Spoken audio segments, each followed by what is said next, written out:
What we're going to really dive into today is how I approach programming volume. If you haven't watched my video already on kind of the relationship of volume and intensity within novice, intermediate, and advanced lifters, I definitely give that a watch. But this is going to be part one of a two-part series of taking kind of my thoughts there of just more general theory and principle, and now seeing the application of it. And within this video, we're going to really dive into kind of how I structure volume manipulation and setting standards of volume within a training block, block to block, and comparing that to what others may be doing. And then the second part of this series will be really diving into the intensity side of it. Both of these are variables that we manipulate, and we have to be strategic in how we manipulate those to be able to not only produce the best results, but be able to understand as myself as a coach what's producing the results. Like if I'm manipulating too much, it becomes too many variables that could possibly producing the adaptations and progression we see.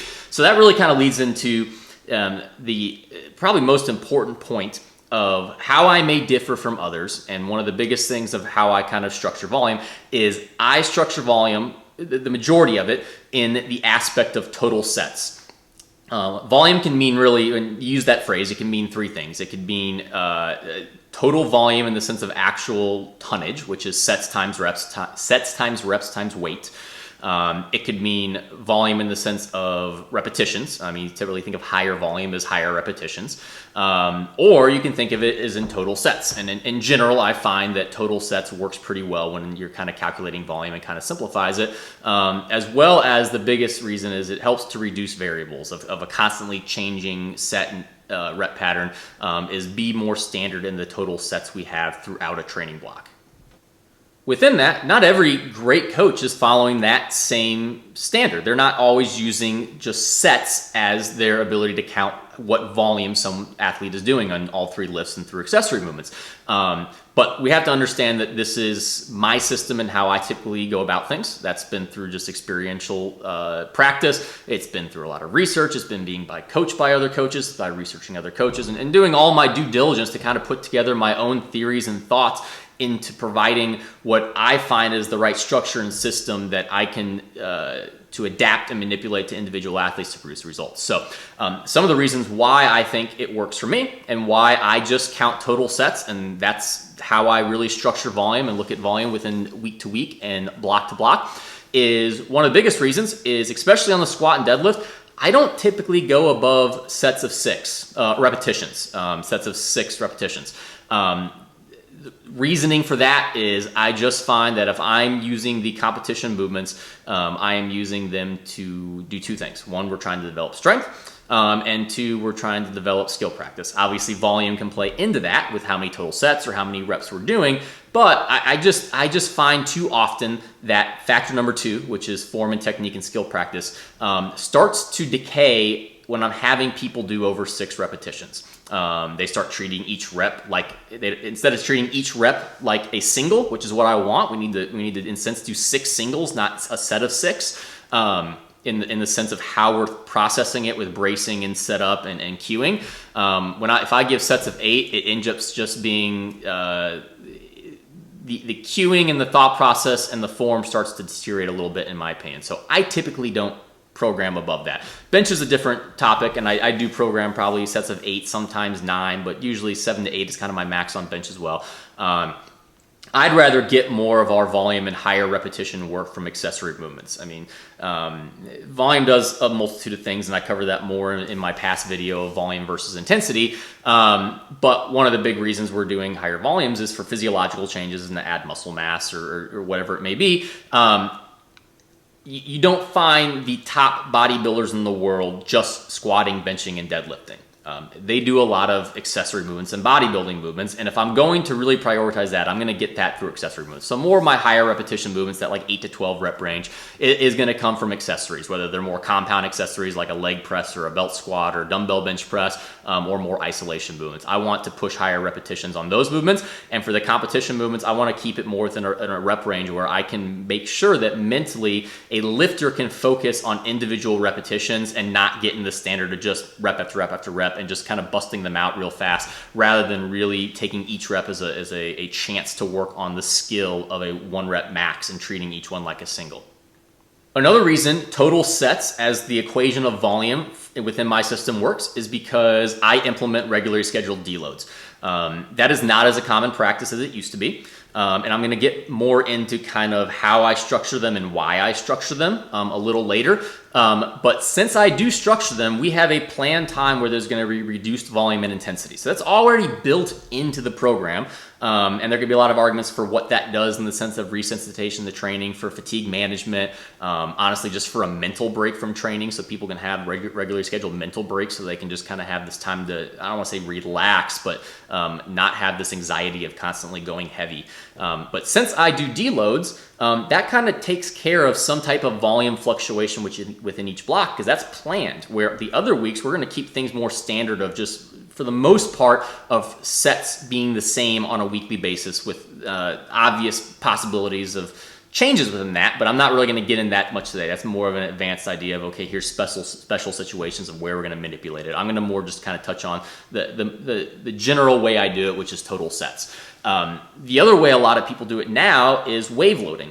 And I actually have a couple people that I do wave loading with, and with them, we're going to have a little bit more set fluctuation week to week because we don't have a deload planned. We don't have this planned time to then dissipate fatigue, resensitize the training.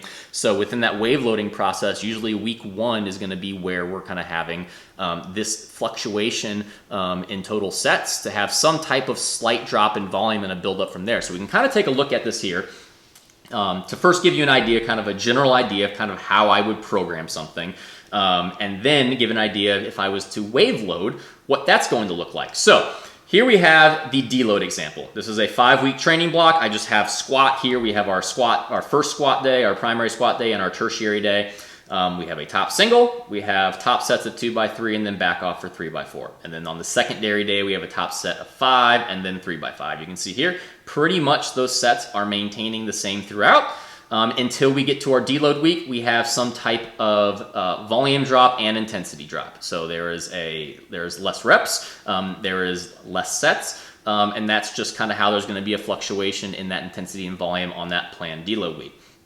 Versus a wave loading approach, if I was to take that same person and do a wave load, we wouldn't have that 5th week. We would just have weeks 1 through 4, but that first week just has a very slight volume drop. It's obviously probably going to start a little bit lighter as well. Not so much lighter than as a deload week, but it's going to be the lightest week of this 4-week block.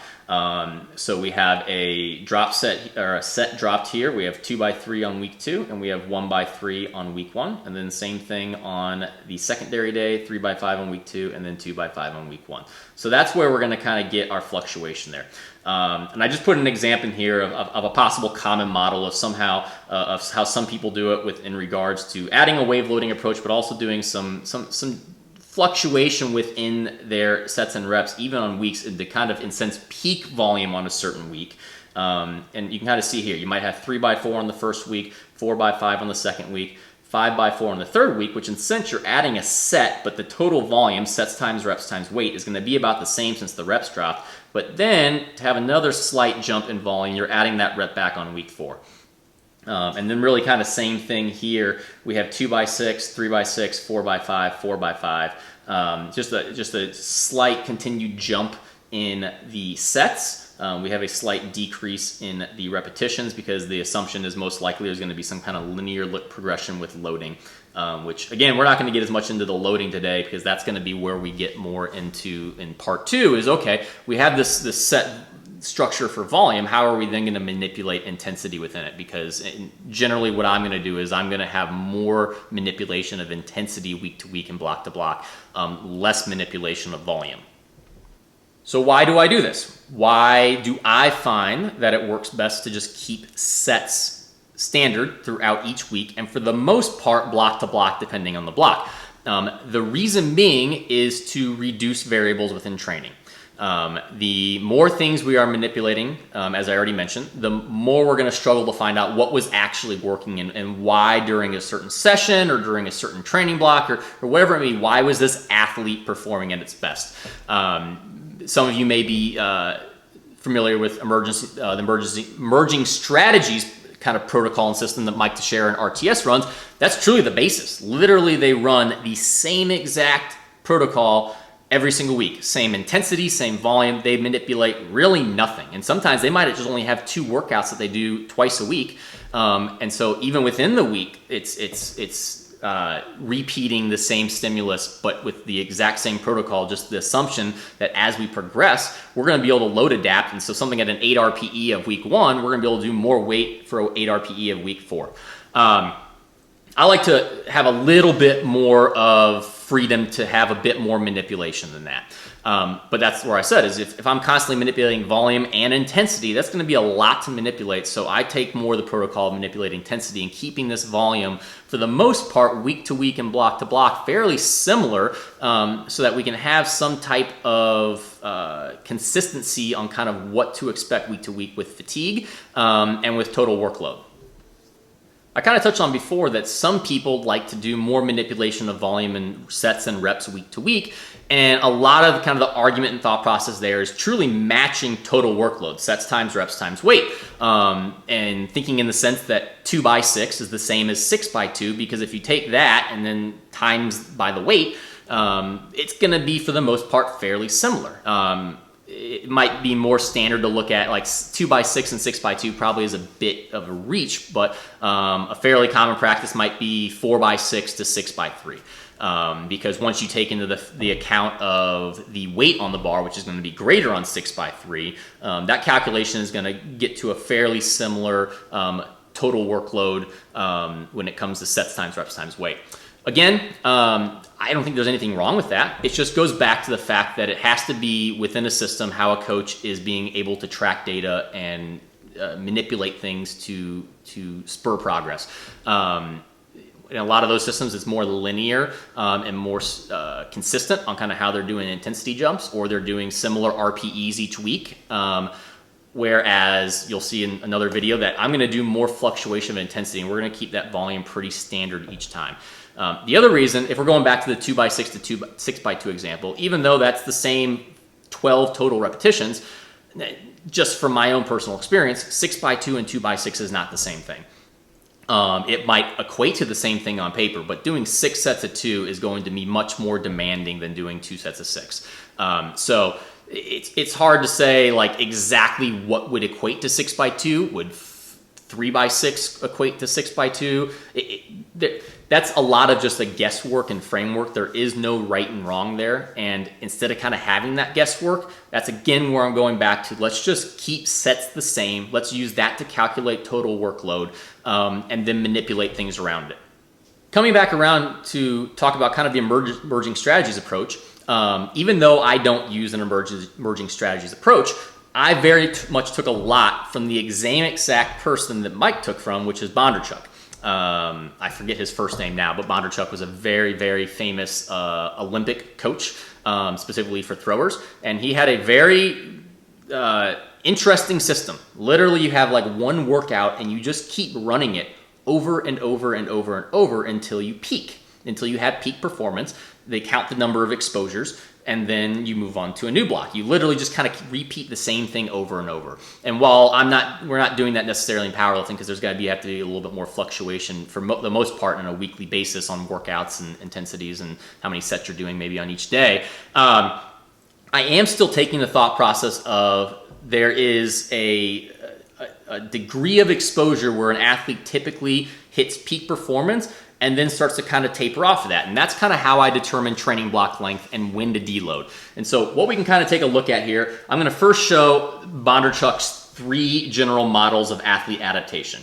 And then I'm going to explain why I really only look at one of those, and then how I bring that back around to planning deloads. So we're just going to look, this is just a general basis, but we have here 3 examples of the squat and an athlete's projected or estimated 1 RM on each week on a 5-week process. Example 1 and athlete model 1 under Bondarchuk is that there's this slow increase before then seeing a decline, before then seeing a probably sharper increase to this peak. So we see no matter which model we're looking at, we're starting at, in sense, a projected 1 RM of 400, and we're building up to a 1 RM of 420. How they get there through these exposures changes, though. This athlete slowly increases, they decrease, and then they increase again. Athlete model 2 is that they have kind of a decrease right off the bat. They have the same estimated 1RM in week 1, but they decrease right from that, and then they start gaining back up. And then the last athlete model is more of just a linear progression each week. We see a consistent progression each week from their baseline of 400 up to 420 on week 5. For the most part, I shouldn't even say for the most part, pretty much completely, I am always just looking at this model here. While I have seen evidence of this model within powerlifting and my approach, it's way too hard to find consistency of planning for this model. I tried this before, as I had some athletes that I kind of saw it, particularly on model 1, which is this increase, a decrease, and then another increase. I saw a couple people I coached kind of in that pattern, but whenever I tried to program for that, it then messed up that process, because week 3 was then in a sense easier because I planned for that, and then we wouldn't see the same progression on weeks 4 through 5. So even though, and second, there's just too many lifestyle factors. Like we would have to see multiple block after block after block of seeing the same athlete adaptation model here to have any ability to say that this is how an athlete responds. Because most times we're going to see fluctuations on week 2. We're going to see fluctuations on week 4, not because of the athlete's genetic makeup of how they're going to adapt, but more so just life happens. Every single one of us, life happens. I mean, very few people who are watching this video are someone who can train for their entire life, and that's all they do. They live to train. Life happens, so we're going to see these fluctuations, which then changes that model. And so I have a really hard time myself trying to ever plan for these two. I always just assume that in some manner, we're going to see this linear increase. And I pretty much see that standard. We're going to see some type of increase from week 1 to a certain week before then tapering off. And what that's usually going to look like is, let's say I have an athlete. If I have a new athlete, usually we're going to do more open-ended training. And let's say on the first block, we see this increase, but then on week 5, we see just generally that week 5, they don't decrease in strength. They more just plateau. Like there's not a progression here. And really what would happen is if we went another week, what I probably see is then a decrease. Even with just the first block with an athlete, I'm not going to say that's set in stone. We're going to test this a couple more times. Maybe the next block, they do increase, but then the week after, they go back down. We're going to test this over and over to kind of see what the point is that they peak and then kind of plateau. And generally what they're going to say when I'm talking to an athlete about this is they kind of come back. Let's say they are an athlete who peaks week 4. They're going to typically come back week 5. They're going to kind of peak there, and typically by the end of that week, they're going to be like, dude, I really need a deload. Like I feel beat up. And that's going to, if that we continue, that's where the regression goes from, because they're past the point of where they're adapting to the stimulus and now they're regressing from it. So what I'm looking for is this point of where they plateau. So if they're consistently plateauing on week 5, I'm going to have them deload after week 4, because I know at week 5, the stimulus is kind of maximized on its progress. We're not going to get much from it. They're just going to repeat the same exact stimulus they already had. So that's when we're going to deload. We're going to drop down and be able to then cycle back into a next block. So that's typically how I'm going to approach when an athlete needs to deload. And that goes back to why, again, that I keep these sets pretty structured and similar each week, because if I'm constantly manipulating that, that's going to change that time to peak, because we're changing the exposure on a weekly basis to where we don't know at what exposure per se they're going to truly kind of hit this peaked performance and need to taper back off of that and restart. You'll see a lot of coaches just typically do 4-week blocks, and that works well typically in the wave loading approach for most people, but it also works well with just the fact that you're writing 1 month of training, and it works well with your cycle. I mean, we write 1 week, we write in a weekly basis, and we write in a monthly basis, because it just works well with our schedules. And then 2, honestly, this is an issue that I'm not a fan of, is that 4 weeks works really well with charging clients on a monthly basis per block. That should not be why you're writing a program. You should be writing a program to optimize, and if I'm going to write 6 weeks, that's going to carry over into the next month. So But that's generally how I'm going to decide when I need to deload. Is I'm going to see over a multiple block time when this general time to peak is for an athlete, when they kind of hit this point where they are no longer going to see progress from the training block we're in. We're going to deload from there and then reset with some type of new training block and new stimulus. So since we're on the topic of deloads, I'll just kind of give a general idea of kind of how I manipulate this. So this goes back into like, I'm keeping sets and volume the same for the most part week to week. I mean, the only volume fluctuation is going to come from increasing weights from the progression of intensity. But come time to deload, here's just the general framework of how I deload most athletes. There's going to be a lot of fluctuation here based off of each person. And I'll kind of give an idea of kind of how I decide that. But for the most part, we're in from the week prior. So like, let's say week 4 is when that athlete peaked, and every 5th week we deload. We're going to do about 55 to 62.5% of the total workload. And I'm not even thinking, I'm kind of thinking sets here, but I'm actually truly using this to then calculate workload based off of total sets and reps. I'm actually sets times reps times weight. I'm actually looking at that and manipulating things with the repetitions and with the sets to get generally in this general framework here of 55 to 62.5%. For bench, that's about 70 to 80%, and for deadlift, that's about 40 to 55%. And then accessory work, that's about 75%. So if you're doing 4 sets, usually I drop it down to 3. Then intensity, again, there's a range. Squat, probably about 87.5 to 90% of the prior week's weight. Bench press, about 90 to 95%, and then deadlift, about 85 to 87.5%. You can see here, there's an obvious difference between squat, bench, and deadlift, and that's because they're 3 different lifts, and that's just generally how I kind of see that they fatigued. Deadlift usually needs a little bit more of a deload. Bench or squat's kind of in between, and then some people barely need to deload their bench press, if ever. If there's a lift that sometimes I don't even really deload, it would be bench press, because some people just detrain too much by dropping off any intensity or volume from that. And then accessory work, there's a bit more of a range there because it's going to depend on what kind of accessory work it is. If it's a heavy compound movement, maybe we're going to deload by about 90% of the week prior. If it's more of an isolation movement or a rowing movement, maybe we're only dropping 3%, which may be like programming at a 7 RPE instead of an 8 RPE. So this is just a general framework for deload and kind of how I would go about that. But like I said, that is very important within my system, because if I'm not going to adjust volume on a weekly basis when it comes to total sets, deloads are very important to be kind of where we can kind of dissipate fatigue and manage that a little bit on a very specified week to then be able to reacclimate to come back the next week and be ready to go.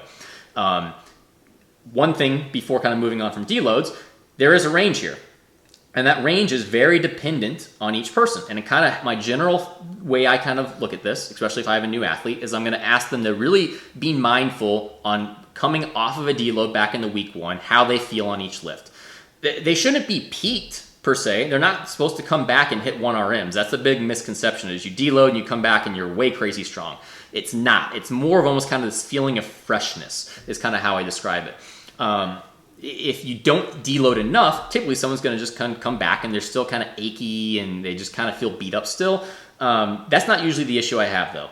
I usually will probably almost over deload someone at first. I would probably err on the conservative side. And then what they're going to come back and say, either one, they feel really fresh, which means we probably deloaded the correct amount, or they're going to say they're kind of lagging a bit. They're not achy, they're not like beat up, but they just kind of feel laggy. Like they came back and like they don't feel as explosive. That typically means they probably were deloaded a bit too much. And that's where I'm going to start manipulating these things within the program, is we're going to start adjusting volume, the volume deload or the intensity deload, to kind of make sure that we get a happy medium with all 3 lifts where they're coming back and feeling fresh and ready to go week 1 on that next block. All right, so we've covered how I approach volume in the sense that I typically look at total sets as the volume that we're prescribing, and I keep that fairly consistent block to block, and we kind of dived in more of kind of why I do that within my system and what I'm kind of looking for by doing that. So the next is to kind of look how we actually program that within training. So we may have, most likely, multiple squat days, multiple bench days, and multiple deadlift days. So how do we kind of have an idea of kind of how much we should do on each day if we're not kind of fluctuating volume on a daily basis? So this is a very generic kind of model of what I would consider within kind of how I structure things, the maximum sets I would do per day on squat and the minimum sets per day. I say maximum because this kind of goes back to why maybe old school bodybuilding where you just trash your legs one day isn't the most optimal approach. And the reason why is at a certain point, there's a diminishing effect of the previous sets. When we look at intensity, intensity is more of kind of the stimulus. That's what's providing the stimulus for adaptation. Volume is the extent of that stimulus, but eventually there's a large diminishing effect. And then second, if we keep doing set after set after set, we are fatiguing and eventually using less weight. If we can instead break that up and spread that out over a day or two, over a couple days, most likely we're going to be able to use a higher average load because we're able to come back fresh. So this is just a general idea of kind of the maximum and minimum of when I'm looking at most of my athletes of how much I'm programming per day. Probably at maximum, I'm programming around 6 sets on squat, 7 reps on bench press, and 5 to 6 on deadlift. Accessory movements, this isn't total accessories, but for a specific accessory, probably up to 4 sets. Minimum sets per day is 2 to 3 for squat, bench press 3 to 4, deadlift 2 to 3, and then accessories 1 to 2. So there is no right and wrong here, but to give kind of a little bit of context, I would say I can't think of anyone I have coached that we are not at least squatting twice a week and bench pressing twice a week.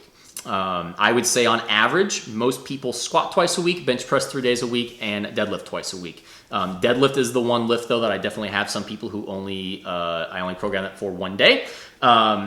But that's mainly because of how that kind of interacts with squat and fatigue back and forth.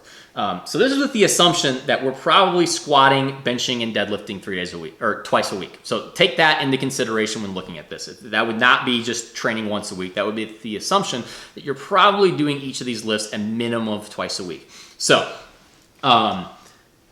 within this, why I even have, like I said, kind of why I have a maximum per day.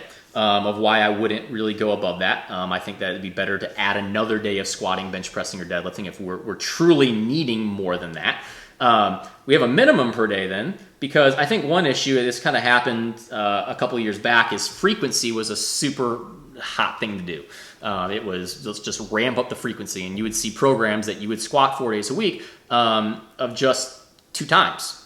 And my argument there is like, I've had people that maybe I tried to, I use an example in another videos. I had one of my athletes bench 4 days a week and we spread the volume out a little bit more. And what I really found is like, it almost became pointless because the managed fatigue so we could actually recover with 4 days and be back and ready by the next day, which is either the next day he's benching again or 1 day later. We were doing a lot of kind of junk volume. Versus when we backed it down to 3 days again and then really just ramped up intensity and really pushed those 3 days, we saw a lot better progress. So I would say there's a minimum set per day because if you're not doing enough, you're probably not actually pushing hard enough on a specific day to be able to truly warrant an adaptation. And for sure wouldn't warrant adding more days of frequency if you aren't even pushing to an extent where you're really maximizing your potential on 1 day. And so what I kind of mean by that is I kind of laid out a general framework of how you would progress a person on how I would progress in sense volume for a person. This is obviously starting from a very low baseline and going to a very high baseline. So most likely a person isn't going from step 1 all the way to step 10. It's more likely they're going from like step 3 to step 7. They have a starting baseline and they're working up to their maximum kind of recoverable area. And within this, we have a primary day, a secondary day, and a tertiary day. I'm looking at the main goal is to maximize our primary day. Like that's where we're going to induce the most stress and most fatigue. And at first, a lot of what we're doing on this secondary day is to recover from this primary day. So we're going to continue to ramp up this primary day before then inducing more stress on the secondary day, before then adding in a tertiary day. So this is just, again, this is a general framework. So right here we have 3 total sets on each day, 6 total sets a week.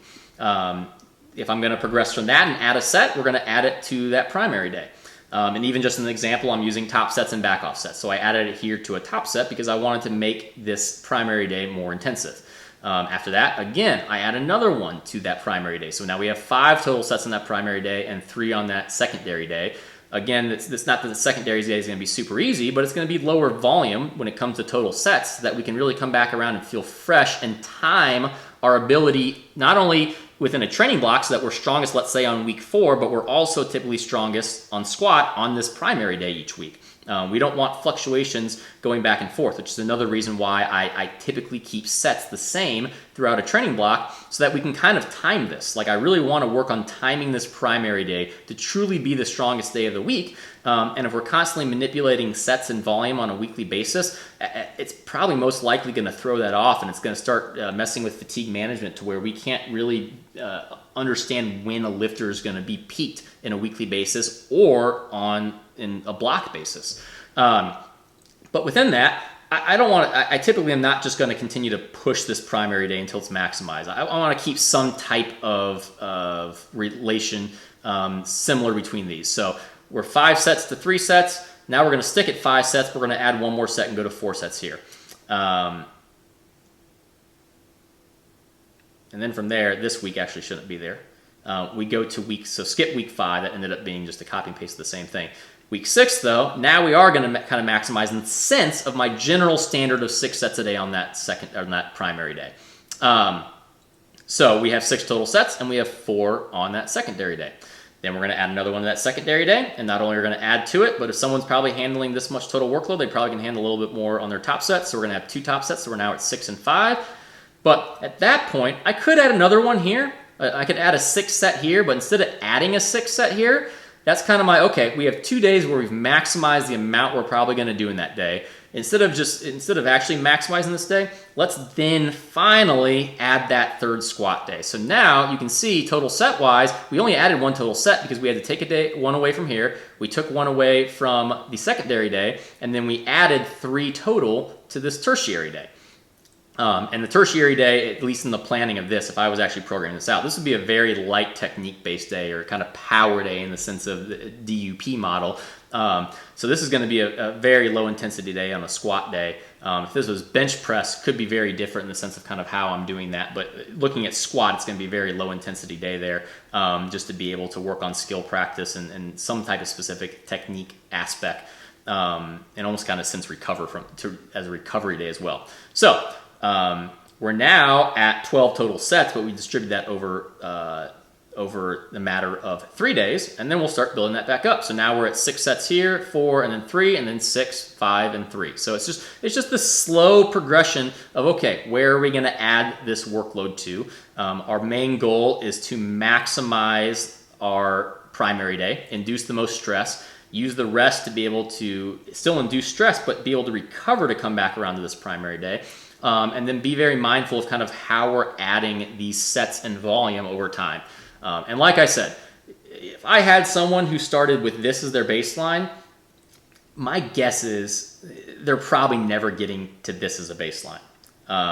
Most people tend to, if they start here, they're maybe going to get to that 6 to 7 range eventually. If that's truly where at one point that was where they maximize, like that was the most they could do and recover from, our goal is to continually build that up. But they probably aren't going to push past here. That's going to be a point where, okay, are we really getting more by going to steps 8, 9, and 10, or are we better to take this volume and now make it harder by doing more top sets?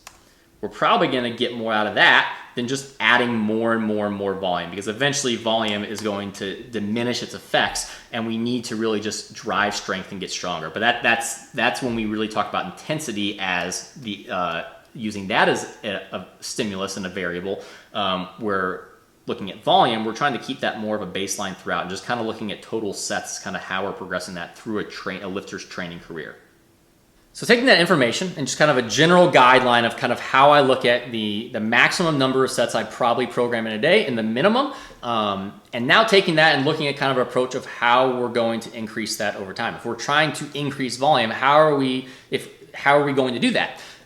Like I said, mainly I'm keeping sets the same within week to week and block to block, but overall that's in a short-term approach. In a long-term approach, we're looking to slowly increase our ability to tolerate more volume so that we can add more of a stimulus or the extent of a stimulus from training. So how am I going to kind of go about that? And there's really kind of two ways I go about that. Probably the primary way is if we're further away from a meet, is I am going to use accessory work to be able to manipulate total workload, to then transfer that workload to the competition movements. So maybe I'm doing more leg pressing than I had in the past, and that's going to build up my tolerance for being able to handle more, because just in general, I don't have some research study that states this, just experiential. 3 sets of a leg press is not as taxing as 3 sets of heavy squats. You're typically able to recover from that more. And one of the big reasons is it's not involving your upper body. It's more isolating to a specific to your quads and your lower body. So a lot of times what I'll do is be able to drive that accessory volume up to then transfer it to main lift volume.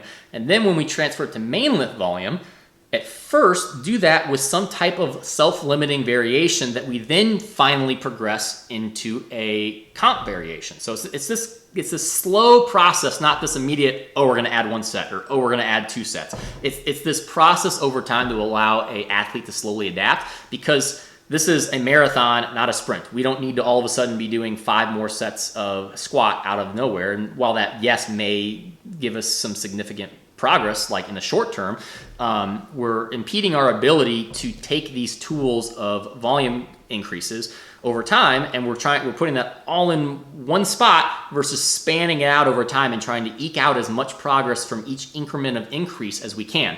So kind of taking a look at this, let's just take this as the baseline. We've got a 5-week training block, 5th week deload. On the primary, we're just going to look at 1 squat day 2. Just pretend like the other day is just standard and isn't changing at all. We've got a primary squat day. We've got 2x4 top sets and then 3x5 with, let's say, lower accessories of 3 sets of 12. Let's say it's a belt squat for this example. So we're belt squatting. We're comp squatting here, and then we're doing a belt squat. So let's say we're further away from a meet. We're probably at this point prioritizing more off-season stuff. We're trying to improve technique. We're trying to increase our workload. We're pushing volume. Volume not only for a stimulus for strength, but a stimulus for muscle growth and a stimulus to increase our work capacity.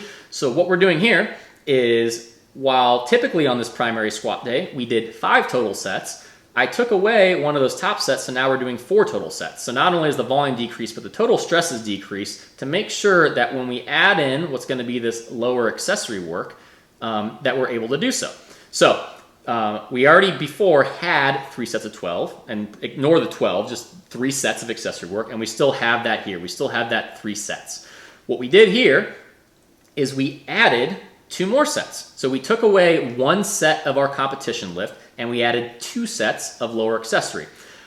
There is not some magical translation of how much accessory work, actually I should say accessory 2, how much accessory work equates to 1 set of a competition movement. There is nothing we can do, because it's not the same. I can't say that X amount of leg press equates to X amount of squat sets. Just in general though, just a general guideline is I look at typically 1 set of squats equaling 2 sets of accessories. I could also look at it as 2 sets of squats equals 3 sets of accessories. So about a 50 to a 60% increase or difference when it comes to what I feel like I could possibly handle with squat sets versus accessory sets. So if we're looking at here, our total sets and in sense total workload has increased over this. If we're looking at the totality of our training program, obviously our competition squatting has decreased, but our accessory volume increased. And we're going to do this. I mean, we're probably going to be able to handle this no problem, because adding more accessory work in is probably something we're going to be able to recover from, but it's just getting us tolerable to more total work. And what we'll do is we'll do that for a block or 2, and then we'll come back around and maybe even drive it a little bit more. We could even add, I kind of use I should say drive here, drive accessory work to really drive it up. So here we have 3 sets of 12 now, so we're adding even another one. So maybe this was block 1, so already a little bit more workload. Maybe this is block 2, definitely more workload. So this is, well, this was equating. So if I, in a sense, take away 1 set, I add 2 here. That's in a sense kind of equating to what I think fatigue would be. So even though it's more sets, it's probably the same level of fatigue in just the thought process of it. This is more. This is definitely more than we were doing. Not only total set wise, but 3x12 is going to be more fatiguing than taking away just one set of squats. Let's just say this was belt squat and then reverse lunges, just using it as an example. We'll then run through this, assuming we can tolerate it and we get through it and we're able to see progress from that. What we then come back around is we then go back to our baseline of 3 sets of 12, but we now added another set in. So before it was 2x3. Now it's two top sets and 3 back off sets.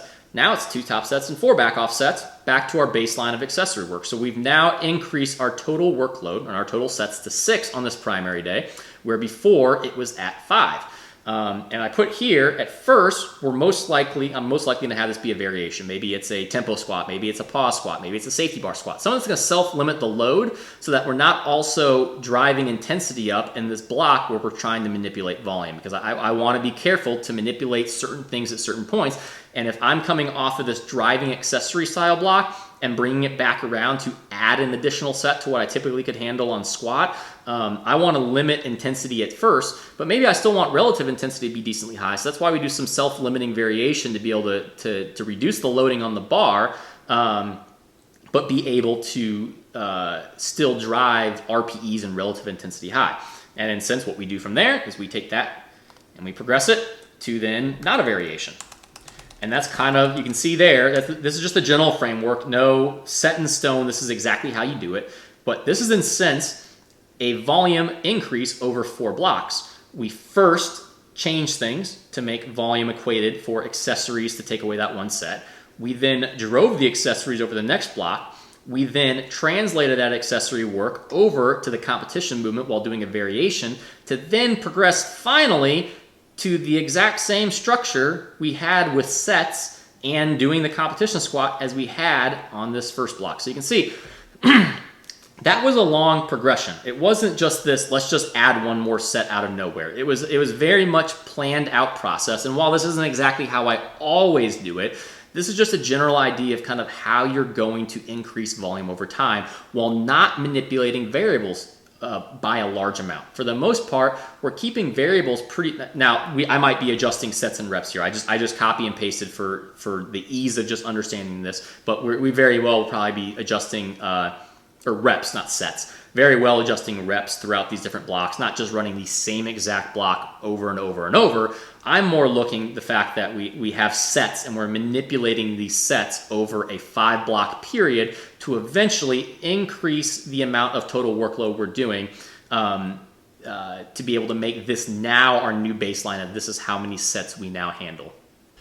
Now, the one time you are going to see a lot more fluctuation, no matter who your coach is when it comes to sets, is during some type of taper period when you're working into a meet. That's not something I'm going to cover in detail here, because this is more of thinking of like in a general, like typical training block, what we're doing week to week and what we're doing month to, or block to block, or over a long period of time of training, not so much the taper. If that's something you want to look more into, Sean Noriega actually just did a really, really good detailed video on that. I recommend checking that out and kind of adding that video to this in sense to kind of have a full breakdown of kind of how you're going to manipulate sets over a period of time. So you can take this to understand this is how within my general structure of training I'm manipulating sets as a means of volume. And then as I get to a meet, how I'm going to be able to start manipulating that to then taper off of volume into a meet to maximize performance. All right, so taking all of this information and kind of then formulating it into an example of one of my athletes, let's kind of take a look at Abby's program. I just want to kind of give a general breakdown of how it's laid out, and you can kind of see how I'm counting things to then have a baseline of how we're using that as her structure moving forward block to block. For the most part, this stays relatively similar, other than when we have planned times of progression to start increasing main competition movement volume as a way to produce progress. So you can see with Abby here, we'll actually go all the way down first. She does 10 total sets of squats in this 20 total sets of bench press, 6 deadlift sets, 6 quad accessory sets, Currently, right now, doing 0 back and hamstring accessories, and I should notate she teaches classes from home right now during this situation, so she's having to do the workouts more on her own than she normally would in the class setting. So we took away some of her kind of accessory work because of that, because she's getting that from doing push-ups and some other stuff during her class setting. So I had to kind of account for that within her normal training, is decreasing that a little bit to account for it. So 0 hamstring back accessories, 8 pressing accessories, 12 pulling accessories, 3 upper back isolations, and then 3 tricep isolation sets. One thing to note, if someone wanted to disagree with this, I completely understand. I've debated this back and forth myself. I actually don't count a top single as a set. I always add that additional to the sets that we already have planned. While that single is fatiguing, it is so low volume and so low workload that I typically look at that as more adding intensity and not adding more volume, because that's so minimal and such a low percentage of Abby's total workload of the week that I actually don't consider that part of it. I more factor that into the aspect of intensity, which I touch on in the next video I'm going to cover. But in the sense of counting total sets, if I just deleted this, I am not changing the amount of total sets she does. She still does on average a set of 20 on total sets throughout the week. And you can see that's distributed differently. It's distributed on her primary day as 7 sets, and what kind of looks a little weird here is she does fatigue drop. If she had hit with 195 a 7 RPE on any of those sets, she would have dropped down, and it would have then had, let's say she did that on the 3rd set, she hit a 7 RPE, she would have done 4 back offs, but she was able to get all 7 sets as she typically does.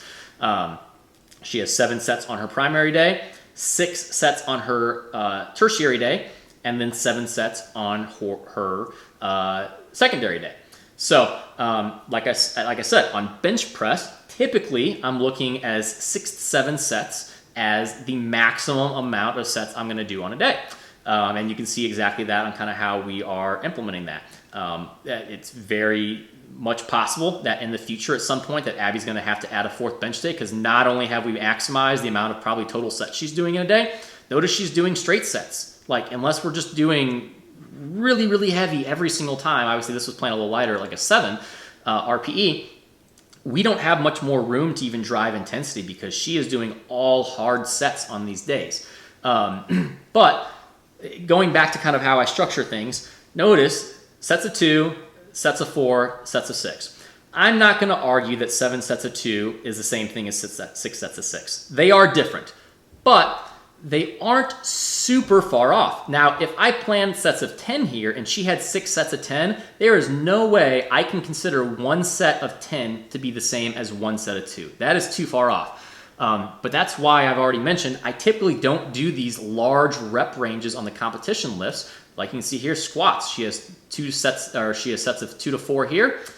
She has sets of 4 to 6 here. So that actually is a pretty decent change. But also notice she only has 4 sets on this secondary day, where she has 6 sets on this primary day. So that's slightly adjusted for, knowing that on this day we're going to be doing higher repetitions, so she does less sets on that day planned. Now, if I was to all of a sudden do sets of 2 and reps of 2 and 3 on this day, I might have to change that, but we typically don't. We're typically doing some higher reps on this day than we are on this primary day for the most part throughout the year. If we don't, that's where these special situations arise. But since we do, saying that in sense she's doing 6 sets of 3 here, and then since here, if you're averaging it out, like 4 sets of 5, that's pretty similar in the sense of stress when it comes to the total sets to the reps, which is why I'm probably not going to change. Even if we go to the next block, now the next block she goes to 3 and 5. Oops. The next block we change repetitions, and it's at 3 and 5. That's not that much of a deviation. But if instead we were at 7 and 7, that's a big change. Like that's not the same to do 3 and 5 here than it is to do 7 and 7. So maybe I'm going to have to adjust sets for that. But I don't, because that's not typically how I go block to block. I try and keep blocks pretty similar, block to block, with just slow changes to repetitions, so that these sets can remain pretty much the same, and we're going to not see much fluctuation when it comes to fatigue, because we're staying within the same general rep ranges, and we're not making big fluctuations block to block when it actually comes to this this volume calculation of sets times reps times weight. As you can see, where that kind of higher repetition work does come from, as I mentioned before, was from this accessory move. We have incline dumbbell bench for sets of 8, plus an AMRAP where she was able to do 12 repetitions. We have reverse lunges, 7 each side. Like I said, I could fluctuate. If I was programming reverse lunges, it could fluctuate anywhere between probably 6 to 12 reps. This block is pushing intensity a bit more, and we're trying to really kind of test some variations out with her strength. So this is a bit lower volume block when it comes to repetition. So we programmed at 7, but still, that's higher than any other squat repetition, and that's very much planned. And then belt squat, 3 sets of 10. That's where we're getting our higher repetitions for her, because we're going to be able to control sets and reps a bit better block to block if we're able to use this accessory work to be more in that 8 to 12 rep range, and then her squat work is more in that 2 to 6 rep range. We're able to keep that more consistent and have a better idea of where progression is coming from and how to manage her fatigue on a weekly and block to block basis to be able to find repeatable results. And the last thing I'll touch on here is, even though I typically am looking at sets as how I really equate volume when I'm looking at writing up block to block and week to week, I'm still tracking this total workload number. And there's a couple of reasons for that. One, as I mentioned, I'm looking at that when I am programming the deload. We're gonna be deloading from this final total workload in some manner, in some of those just general range of percentages. Second, let's say I've been working with Abby for a while. We have some training blocks that we come back to. So like when it gets closer to competition time, we have a general structure that we run with sets and reps and exercise selection and all those things. So I have a general idea of the workload she did prior. And we can, if we're changing sets and repetitions block to block, we can't always use this as like a way to say, okay, that means the block is similar, because next block, if we're changing and lowering reps, just like I did here. So if I go 4 and 6, it just changed her squat volume versus if I did 3 and 5. I can't compare that. It's different. It's even though the volume here changed, the volume with the sets are the same, and it's hard to compare that. But if I do this same exact block next year at some point, because I want to rerun a similar structure, I know that she did about 11,000 pounds of volume on this week. And if I had done something where I've tried to increase her volume over the last year and tried to do some type of planned increase, as we've discussed, I can use this as well as a general gauge if this was her total workload. Now, if we're coming back around and she's doing more workload the next time around, she's doing 5 sets, now I'm saying it's about 1,000-pound weekly volume increase from that. And it's just another way to track it. I'm not saying like I'm sitting here like this is something I'm over fretting about, as I think that's something that some people might do, is they over fret about this exact number, where this can get a bit too complicated, which is why I go back to just calculating sets. But that's just kind of a general idea of kind of how I might use this total workload number to calculate things for the deload, and looking back over time to kind of see what we've done in past blocks and what we're now doing now. All right, so that was the general framework for kind of how I go about my approach to programming volume. If you are wanting some magical way of how you manipulate volume every single week to produce these magical gains, that's not what I do. And honestly, I don't think that really is there. I think some coaches do use that as more of an ability to manipulate things within a week-to-week process to be able to spur strength gains, but I don't think there's any magic to it, just like there isn't any magic to me using intensity more as the way of me adjusting the stimulus on a week-to-week basis. It's just all a manner of kind of how we program, and both are going to lead to results in some manner, because in some way we're progressively overloading the stimulus to create adaptations. Within my system, it works for how I want to do things, because I wanted to keep that volume more consistent week to week to be able to limit variables. And it works within my system because of how I implement deloads, which is going to have a planned volume decrease, and also how I don't typically plan higher rep sets, particularly on squat and deadlift. If I was planning out higher rep sets in the sets of like 7 to 8 to 9 to 10, my approach would change, because those sets would not be the same as a set of 2. That's too much of a fluctuation there to assume a set equals one set of the other. So it all just goes back to each person. This is just kind of my general framework, because I find that this is going to allow us to be able to find what works to be able to see when we see increases or decreases in performance, why that is, and be able to structure things long term so that we can slowly increase volume and increase the overload effect from that and the stimulus, and be able to maximize an athlete's progress over time. So if you like this video, if you made it all this way through, I don't know how long this ended up being, but it was a lot of information I threw out there. So hopefully I tried to make sure I put together some visuals so that was a little bit easier to kind of stay with. But if you liked it, make sure to share it. I put out this information so people can learn. So the more people you share it with, the more information, the more people this is passed along to. Make sure to subscribe so you get any updates of any future videos I post, and then comment any questions you have, and I'd be happy to answer them.